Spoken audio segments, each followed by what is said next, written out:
भेड़िया वो वाहिद जानवर है जो अपने वालिदैन का इंतहाई वफादार है। ये बुढ़ापे में अपने वालिदैन की खिदमत करता है। ये एक गैरतमंद जानवर है, इसलिए तुर्क अपनी औलाद को शेर के बजाय भेड़िए से तशबीह देते हैं।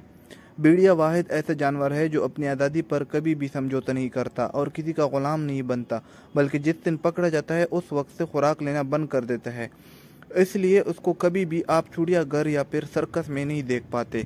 उसके मुकाबले में शेर, चीता, मगरमच्छ और हाथी समेत हर जानवर को गुलाम बनाया जा सकता है। भेड़िया कभी मुर्दार नहीं खाता और ना ही भेड़िया मुहर्रम मुअन्नस यानी वालदा बहन पर जांगता है, यानी बाकी जानवरों से बिल्कुल मुख्तलिफ। भेड़िया अपनी माँ और बहन की पहचान रखता है और बुरी निगाह से देखता तक नहीं। भेड़िया अपनी शरीकी हयात का इतना वफादार होता है कि उसके अलावा किसी और मुअन्नस से ताल्लुक़ कायम नहीं करता। इसी तरह मुअन्नस यानी उसकी शरीकी हयात भेड़िया के साथ उसी तरह वफादारी निभाती है।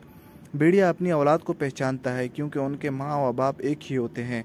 जोड़े में से अगर कोई एक मर जाए तो दूसरा मरने वाली जगह पर कम अज़ कम 3 माह कड़ा बतौर मातम अफसोस करता है।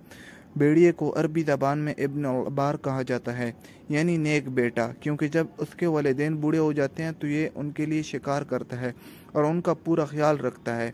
इसलिए तुर्क अपनी औलाद को शेर की बजाय भेड़िए से तशबीह देते हैं। इनका मानना है कि शेर जैसा खूनख्वार बनने से बेहतर है भेड़िए जैसा नस्ली होना। अगर हमारी स्टोरी अच्छी लगी हो तो लाइक करें और सब्सक्राइब करें हमारे चैनल को। शुक्रिया। अल्लाह हाफिज़।